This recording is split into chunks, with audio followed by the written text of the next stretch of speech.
So welcome back to another video, and in this video I'm going to be doing my predictions of the 2024 Formula 1 season. Now testing's just finished, and so I have created this list for both drivers and constructors based on what I've seen and what I've heard from what's gone down in Bahrain over the last 3 days. So yeah, let's get started then. So for the drivers, I'm going to start from the bottom, work my way up to the top first. So in 20th, it's going to be Logan Sargent, and honestly, I don't think the guy's F1 quality. I'm sorry. Like, last year he was abysmal. I know he was a rookie, but he was terrible. Let's be real. He only scored 1 point, and that point was just inherited because of disqualifications in Austin. He's not F1 level. He's still a good driver, top 10% in the world, you know. He's just not F1 standard, and there's no shame in that, you know. But for me, I'm sorry, he's just going to be bottom again. He's just not the level you need to be, sadly. That's my opinion anyway. He could prove me wrong, but that's just my feeling so far. Even in, he was crashing so much last year, and in testing he was spinning quite a bit. He had a few, off-track moments, so he's just not looking like he's improving. So, yeah, Sargent, you're going to be bottom again, mate. Sorry. 19th, I've got Kevin Magnussen, and let's be real, the Haas is probably going to be the worst car this year. They said from the beginning that they aren't confident this year, and from what testing indicated, they look like they're the slowest, and by some distance. So, yeah, Magnussen's 19th. 18th, I've got Zhou Guanyu, and purely this is just because I think the State's going to be a little bit better of a car than the Haas, so he'll be above a more experienced driver in Magnussen. Zhou is okay, but he's just he's average. There's nothing special about him, so yeah, 18th. 17th, I've got Nico Hulkenberg, and I think he's going to have another good season. He's going to outscore Magnussen again. I just have more confidence in him than I do Magnussen at the moment. I'm surprised by how well Nico did last year. Coming back in after a layoff and straight away outscoring Magnussen. It seems like the car was more suited to his driving style, so it can't be entirely of a surprise, but I still thought he was better than what he was going to be. So yeah, I just think he'll have another solid year. With the worst car on the grid, he can't really do much, so that's why he'll be 17th. In 16th, I've got Bottas. And I just think he will, he will take the car to its absolute limit because he's got the ability to do so. But the absolute limit of the stake is not going to be anything special. It'll be the second slowest car. So he's going to get the maximum out of it, but that'll only be enough for 16th. 15th, I've got Alex Albon. And I think last year Alex Albon was absolutely brilliant. He carried that Williams team up to, I think, 7th they finished in the end. So I think he's going to do the same thing this year, and he could even be better because, that Mercedes seat is up for grabs next year. And I think Albon's going to do everything he can to get it because, Russell is there. He'll be the leader.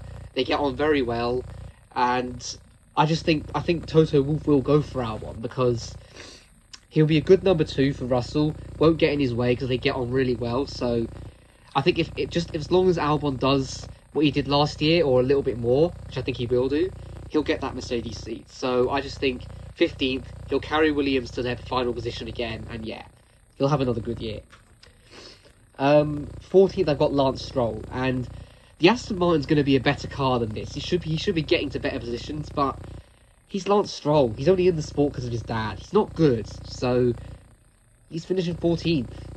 And he's again going to be the reason that Aston Martin are held back. Alonso's going to do everything he can, but a one-man team can't, finish high up the constructors' table. So it's going to be 14th for Lance, and yeah, honestly, I hope he's out of F1 soon. 13th, I've got Yuki Tsunoda. I think that Red Bull Visa Cash App RB, whatever it's called, it looks, from testing at least, it looks a decent midfield car. So I think Yuki will get some solid results out of it. He'll get a few points finishes. Last year I thought he was really good in this slowest car on the grid, AlphaTauri. You know, he had 4 11th places in a row at the start of the year and came on strong near the end, along with Ricciardo. So, yeah, I think Yuki's going to get a few good results and will help. Will do his bit to help VCARB finish in a sort of 6th, 7th position. In 12th, I've got Pierre Gasly, and I think he and Ocon again are going to be very close. I know Gasly did win against Ocon last year, he got more points, but Ocon had 6 DNFs, and I just think he was the superior driver overall, and in general is the superior driver, Ocon, so that's why he'll be in 11th and Gasly will be 12th. But again, it's going to be very close between them. I can see them colliding again. They don't like each other, so it's going to be another feisty fight between those two. But yeah, I've got Ocon narrowly ahead in 11th. 10th, I'm going to put Daniel Ricciardo, and the reason for this is pretty simple. He's got all the motivation in the world. He wants that second Red Bull seat. He's made it clear that's the only reason he's back in F1. And I think he's going to put on a very good showing of himself and make a very good case to replace Perez in that seat. He's going to come 10th. He's going to get some... He's going to be in the points most races, I think. He could even get a podium at a stretch if everything goes right. So, yeah, Ricciardo, he's going to be 10th. He's going to have a very good year, I think. And we'll show Christian Horner, well, if Horner's even still there by then, but we'll show Red Bull why he should be taking that second seat from Perez, who you'll see in a moment isn't going to have the best of years, I don't think. 9th, I've got Fernando Alonso. The Aston Martin doesn't look as good as it was last year. They've kind of stalled, it seems, with their pace. They're sort of looking similar to their second half of last year in terms of overall speed. So, yeah, I just think Alonso will take it as far as he can to 9th. And, yeah, that's all I can say. He's world-class still at 43. He's incredible to still be going like this at that age. It's honestly, his longevity is unbelievable. So, yeah, he'll get the most out of that car and he'll finish 9th. At 8th, I've got George Russell. And the Mercedes is looking like it's going to be 4th fastest this year.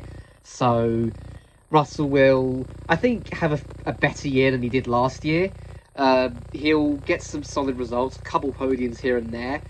Nothing to set the world alight, but again, his car is not going to be something that can set the world alight. I think Russell in the right car is a championship winner. He will be a championship winner in my opinion, but he's not going to have that this year. So he will finish 8th. Nothing terrible. He'll just get what he needs to get out of that car. Not as much as Lewis, but yeah, he'll have a solid year, I think, Russell. 7th, I've got Oscar Piastri, and I think Piastri is just a brilliant driver. He is a generational talent. I think he could be the guy, the next dominant driver in F1 after Verstappen. I think he's got everything he needs almost to get to that level. He just needs a bit of more time and the right car, and he can get to that level. And I think this year the McLaren's going to be the 3rd fastest, so he'll finish 7th. He'll get some decent results. He'll get maybe a couple podiums. But yeah, he'll have a solid year. He'll be the best of the rest this year, for me. And yeah, I think Oscar is going to be one hell of a driver in the future, and he'll have another solid year to add to his brilliant rookie season. In 6th, I've got Lewis Hamilton, and Lewis, we know what he'll do. He'll get the maximum out of that Mercedes. What more is there to say about Lewis? He's joining Ferrari next year, so he's clearly seen that Ferrari is something good going for him. And yeah, he'll have a good final year with Mercedes, get the most out of the car, and finish a solid 6th. Maybe he'll even get a win this year. I hope he does. He's my second favourite driver, so that'd be nice to see him back on the top step of the podium. But yeah, whether he does or not, it'll be a good year for Lewis, a good final year for Mercedes to say goodbye after, a legendary 10 years, or 11 years, actually. 5th, I've got Carlos Sainz. The Ferrari's looking like the second fastest car this year, so he will have, as much as I don't like him, he'll have a solid last year with Ferrari. He'll get some podiums. He'll be decent, like he always is,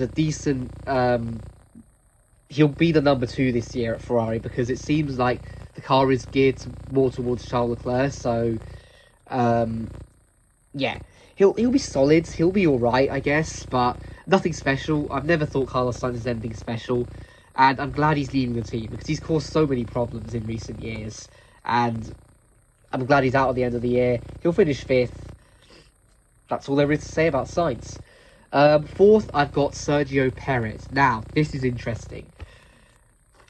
The Red Bull, see, look, it's looking like it's going to still be the fastest car, but I feel like this year they will be challenged a little bit more often for wins, and that's going to see Perez slip down the order a bit.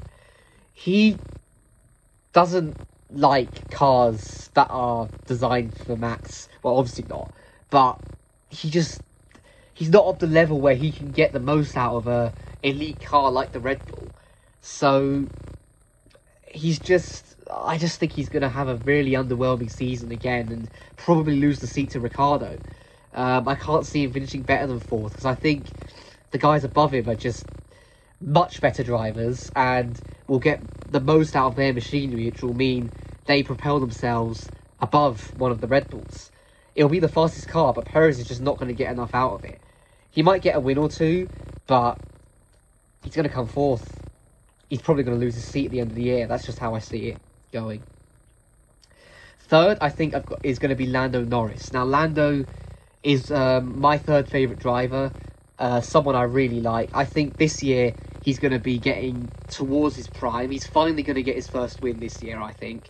That McLaren looks like it will be good enough on one day or two to get a win, and Lando will provide that, I think. He'll get his first win this year.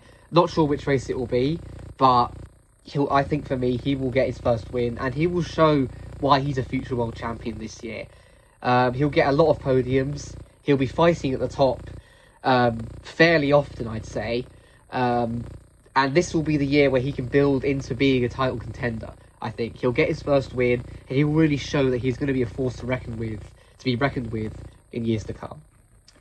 2nd is going to be my favourite driver, Charles Leclerc, and as much as the Ferrari looks like a good car this year, as much as I'd love to put him as world champion, it's just not going to happen, I don't think. Max Verstappen is just on another level.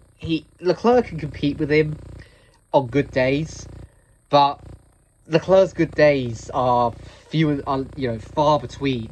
Ferrari when Ferrari are beating Ferrari, he hasn't given as many opportunities as he should be to challenge Max. If Ferrari were a competent side and had good strategy and knew what they were doing, he could take Max all the way, I think. Charles is one of the best drivers on the grid, especially over a single lap. And I can see him getting a couple wins this year. But with him being in Ferrari, he's just not going to have those opportunities as often as he should do.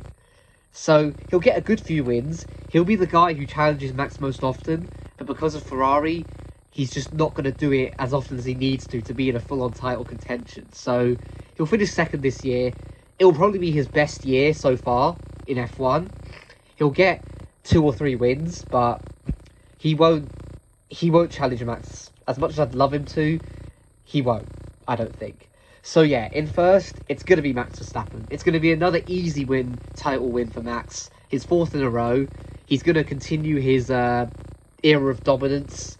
And yeah, I don't think he's going to be quite as dominant as last year. He probably won't get the 19 wins, but he'll get a shit ton of them still.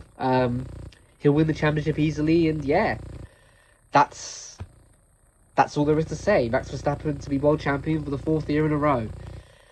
As much as I don't want it, it's just what's going to happen. Let's be real. It's just what's going to happen. So, yeah. Quickly, I'll run you through my constructors' standings. 10th, I've got Haas. 9th, Stake. 8th, Williams. 7th, Visa Cash App Red Bull. 6th will be Alpine. 5th, Aston Martin. 4th, Mercedes. 3rd, McLaren. 2nd, Ferrari. And 1st will be Red Bull. So yeah, that's my F1 predictions for 2024. Let me know in the comments, what are your predictions? Are you looking forward to the season? And yeah, first race of the season, Bahrain, next weekend. Looking forward to it. And yeah, I'll see you in the next one.